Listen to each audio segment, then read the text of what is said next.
هذا وحاجة وحلا وضع عصب إن سوفيا لسوء عزبونيسيو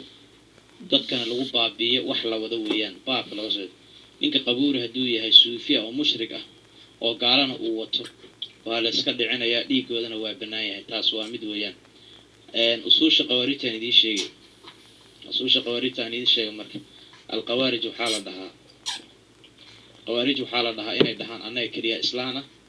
waxa naga soo haro dhanna wixii naga soo haro dhan waa gaalo waxaan ogsoonahay in aan lagu haynin maanta inay dhahayn xarakatul mujaahidiin al-shabaab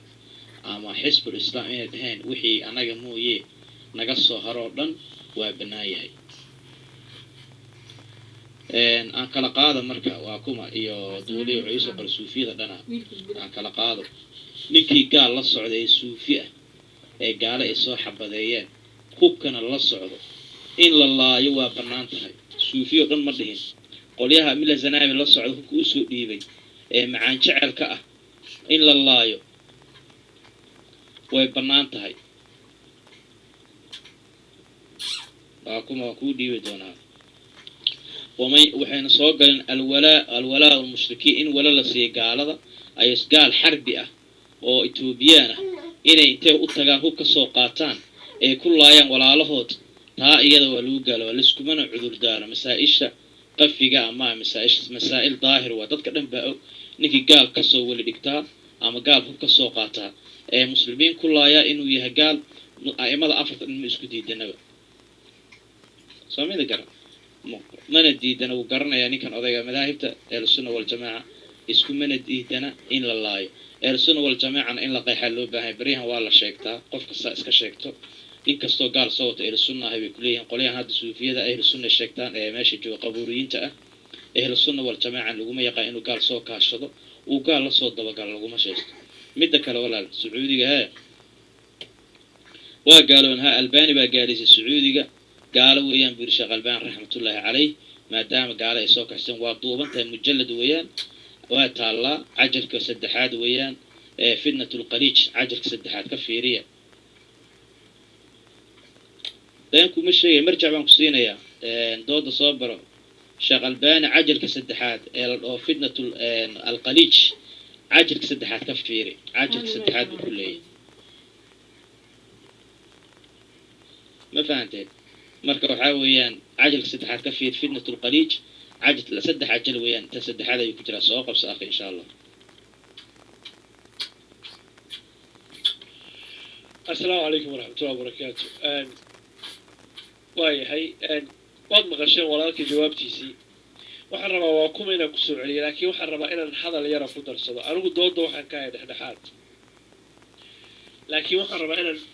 dadka u dulmaro hadal yar oo sahal ah dadkii suufiyiinta ahaa ee Soomaaliya joogay he didn't answer your question good okay dadkii suufiyiinta ahaa Soomaaliya joogay barigii siyaad barro uu dhulka u talinayay ama maantaba inta aan la dagaalamin ama aan la fogeynin ama saan xabad lagu bilaabin in dacwo loo seego in dacwo la siiyo oo Ilaahay la baro iyo tawxiidka khaaliska oo xabaasha iyo shiiqyada iyo ayda tawassulka ayda beenta dadka laga wacdiyo oo Ilaahay la baro inaan shiiqna wax u tari karinin awliyana roob keeni karinin caruurna aysan keeni karin caafimaadna aysan keeni karinin sida markaa sameeysid qofkii waad hubaysay mugdigiina waad ka saartay dabadeedna adiga ayuu ka mid yahay asagiina wanaag buu ku hayaa that is how you win the mind and the heart of the ummah ismaay fikradeyda haday khaldan tahay xashiishka lagu darayo ama diinta ay ka hortimaado waa kuwa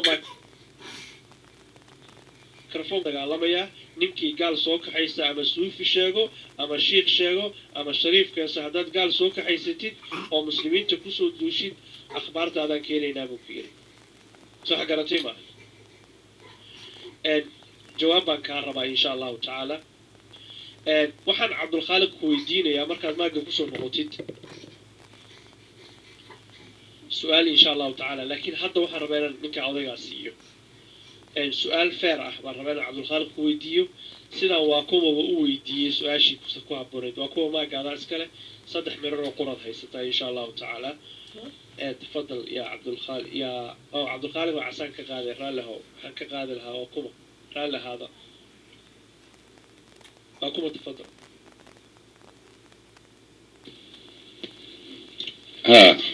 horta anaa soo laabtay horta insha allah waxa weeye xadiis iyo aayad baynu ku ballanay waynu ognahay waxa la daliishado insha allah aniga haddii wax laygala hadlayo xadiis iyo aayad baa laygala hadli karaa weliba culimadii islaamka ee mufasiriinta ahaa iyo muxadisiinta ay qoreen wax kale ma ogolo wax kale kaama qaadanayo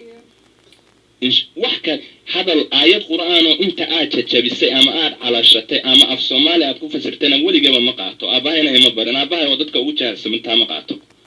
marka diinta islaamku xeer bay leedahay xeer baana lagu kala qaataa xeerka haddaa jabiso wax la qofka laga dhageysanaya ma fiicna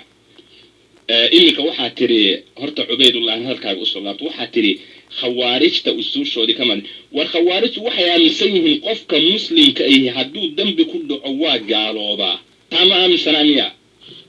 haddana isyeelyeelin taas ayaa kamida kabaa'irka ku dhaca waa gaalooba bay aaminsan yihiin maanta qofka dawladda maxay ahayd dawladda kaalmaystay kabaa'irta macal inay ku jirto uma malinayo kabaa'irta 70 ee uu dhahabi iyo raggaasi oo rurshay macal inuu qofku gaal kaalmaysto inay ku jirto uma malinayo xadiiskii nabi Muhammad sallallahu alayhi wasallam 7 kabaa'irta haydna kuma uu darin adiga marka aad oranayso dadkani way gaaloobeen halkii ayaad ka gaalaysiinaysaa aayadda quraanka haddaad ka gaalaysiinaysidna tafsiirkeedaaba ku gooyo fahan xuma qofka haysa ma 3 minute baa la siiyay insha Allah markaaga sug xabada adkayso awalba muslim baad ku ridi jirtee gaal kuma ridi kartaan dhagayso baasha dhagayso waxa weeye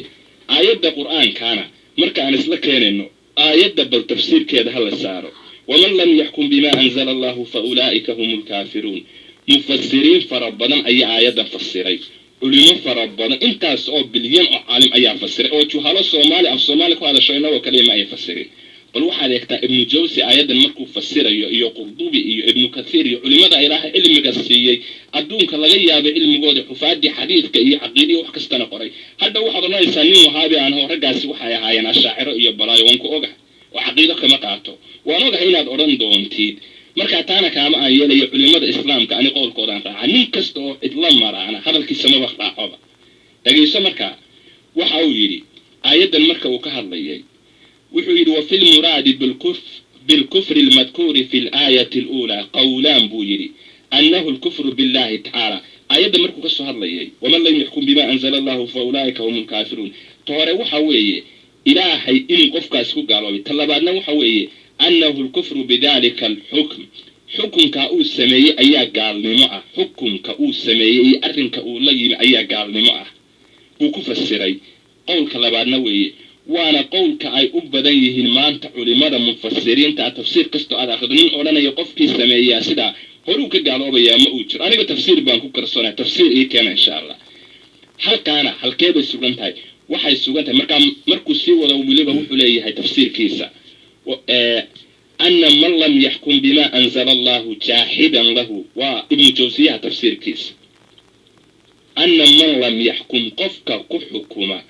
bima anzala Allah waxaanu bima shaygaasoo anzala Allah ilaahay aanu soo dajin jaahidan lahu xaal uu yahay isagoo sharciga ilaahay diidaya kaasi horta gaal isaga weeye wa huwa wal xaal waliba uu yahay huwa isagu yaclamu mid og uu yahay anna Allah ilaahay anzalahu inuu soo dajiyay hadda inuu xukunkan ilaahay soo dajiyay isagoo og inuu yahay qofka buu yiri kama facalat al-yahud ayadu yahud bay ka hadlaysay sidii ay yahud sameysay oo kale marka maxaa muslimiintii sameysay ogaanta u sameysay jaahidka u sameysay iyo bulshiiqu marka uu simaya fa huwa kaafirun gaalwi ka horta cid ka dooraysa ma ay jirto waman lam yahkum qofkii xukuma waxaanu ilaahay soo dajin bihi maylan bisababi maylan uu leexanayo ila al-hawa mayl xaal uu yahay mid u leexanayo hawo iyo adduunyo jacayl iyo lacag iyo balaayo iyo baas iyo wax kale oo ka haysa aayadda quraanku fasiraya marka ay ka hayso u leexda min ghayri juhudin oo haddana tafsiir aayadda ilaahay aan diidayn ama xukunka ilaahay aan diidayn laakiinse xukunkani waa xukunkii ilaahay aniga lacag baan rabaa ama si kale aan rabaa ama meel kale aan maraya isla maanta Soomaali wada haysta Soomaali cid kasta ha noqotay